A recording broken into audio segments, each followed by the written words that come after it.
Hey there, Teresa. We're live. Oh, hello. What's for dinner? What's for dinner? My favorite outfit, All right. my pajamas. It's a little bit rainy and cooler today, so it's an appropriate day for jammies. Yeah.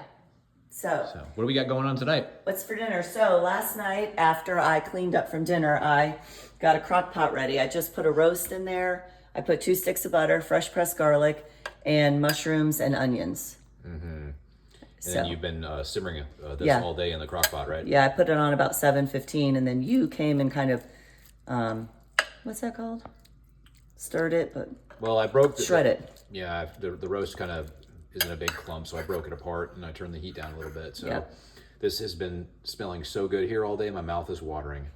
So delicious.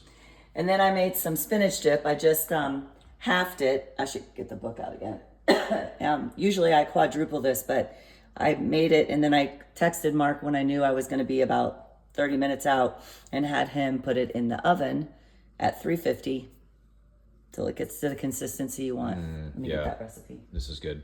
So while she's getting the recipe, we're also going to have sour cream and some shredded cheese to put on there. And then I went ahead and, just so you know I'm human, I partook in some wine this afternoon.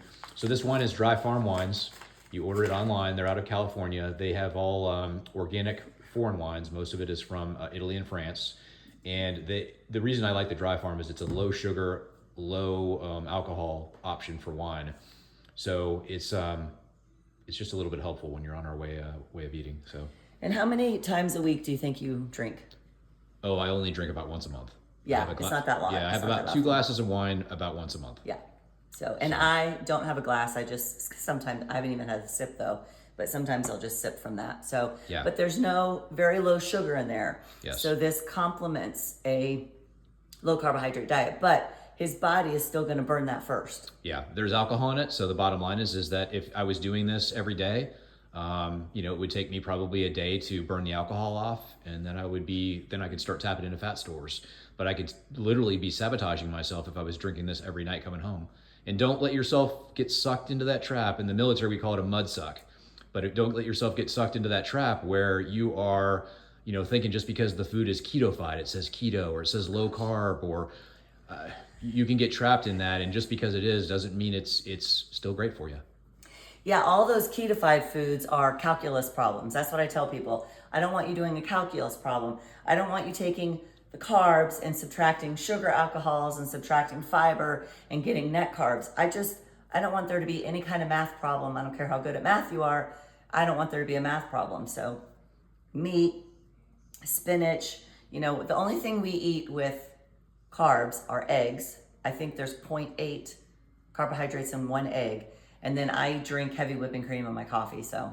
Yeah, and if you want a calculus problem, if you're into that, go to the grocery store, go to the health food section where they have like those power bars and things like that, and look for the Quest bars or the One bars, and you'll see that those have low sugar. They'll say that they have less than 1 gram. Well, then turn it over, look at the nutrition label, Yeah. and you'll see that when you look under the carbohydrates, it'll say like 25 grams of carbs, and it'll say like of that carbohydrate, 10 is sugar alcohols, another 5 is fiber, some of it's added sugar, and good luck with determining how much sugar you're getting out of that and what is doing what, because it's confusing. Yeah, it is very confusing. All right, so what do we got for the... Okay, so this is the recipe for the spinach dip up here. It was originally artichoke and spinach, but I don't put the artichokes in.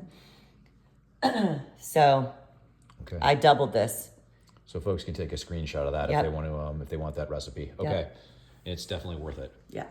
So, anyway, any of this food here tonight, metabolically speaking, going to cause our blood sugar and our insulin to spike? It will not, unless you made rolls with this, or I don't know, mashed potatoes to go with the roast. Then all of this fat is going to be stored as fat, and you're going to have to burn the glucose. In order to lose weight and be metabolically healthy, you have to bring your insulin down.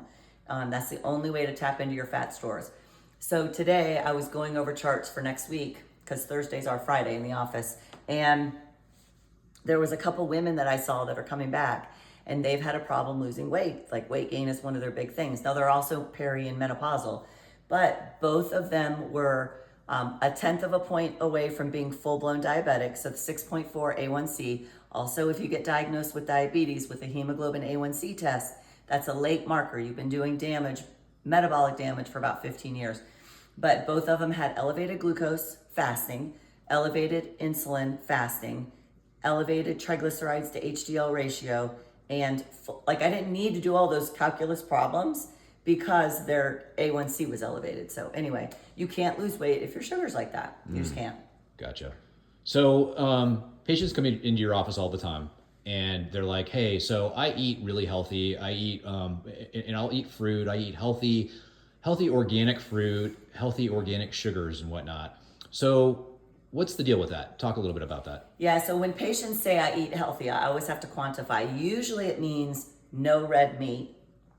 But then also it just means, or they eat organic, or they always say natural sugar. It's the natural sugar in a banana, or it's the natural sugar in a sweet potato. Well, your pancreas, God bless it, does not know the difference if you ate Andy's custard ice cream or a banana. Both of them, well, the banana spikes your sugar more, but both of them are going to spike your sugar, and your pancreas has to respond with insulin. He doesn't know that you didn't have birthday cake or pasta. He just knows he's got to go move that insulin into the cell, glucose into the cell with insulin.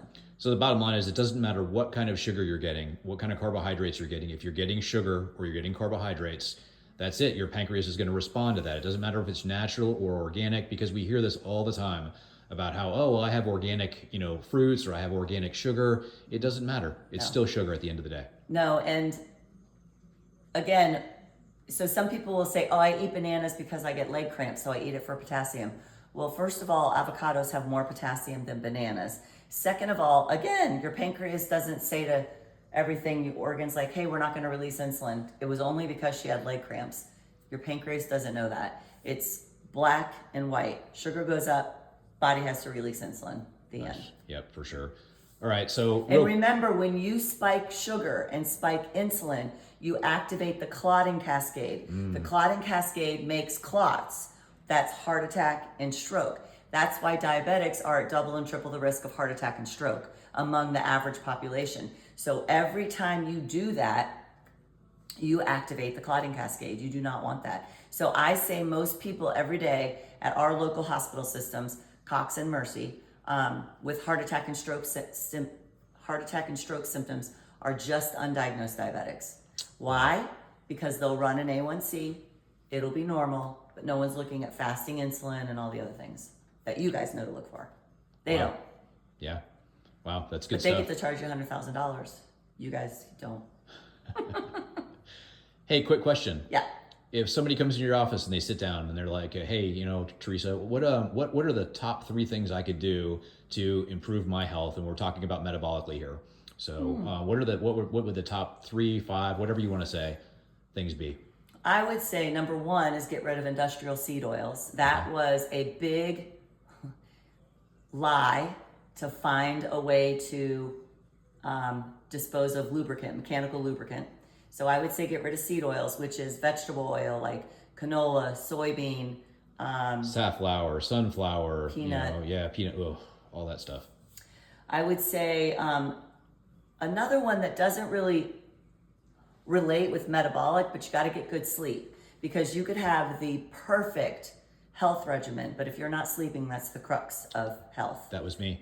Yes. Yeah, I was physically, exercising, just in, fantastic shape. I was eating great, but oh my gosh, I have a traumatic brain injury and it caused me to have sleep apnea. And it does not matter what you do. If you have bad sleep, it's going to cause problems. You're going to have irregularities with your blood sugar. Yeah. And it causes some confusion in your body with regards to the insulin. So if you're interested in learning more about that, Matthew Walker, Why We Sleep. Yes. Oh my gosh, that book used to be with me, like I thought that, exercise, nutrition, things like that were the top of the food chain with regards to how important things were. But now I know sleep is the foundation, for me anyway. Sleep is the foundation of everything. And you have central sleep apnea, not obstructive. I do. So mine is actually a neurological condition. I can't use just a mechanical device to, open up my airway. Mine is actually caused by my brain. So. And then third, I probably throw in some exercise, because exercise will help a lot of different things like muscle mass, metabolic rate, anxiety and depression, letting off steam, stress. So, and remember, as much as I say this very lovingly, walking, when I ask people about exercise and they say I walk, walking is an activity. So we want exercise. And we love you guys. I'm a huge advocate of walking. I walk 4 or 5 days a week. Yeah. And I oftentimes go to the park and I go to a trail and I'll walk 5 miles. Yeah. But I don't count that as exercise. I count that as like, okay, resetting my brain, relaxing, getting some sun, getting some fresh air, that kind of stuff. Yeah. So it's not the same as resistance training. Yeah. Anyway. I think that would be a few things. Okay. Well, that's great. So we've been going kind of long this time. Okay, sorry. Yeah.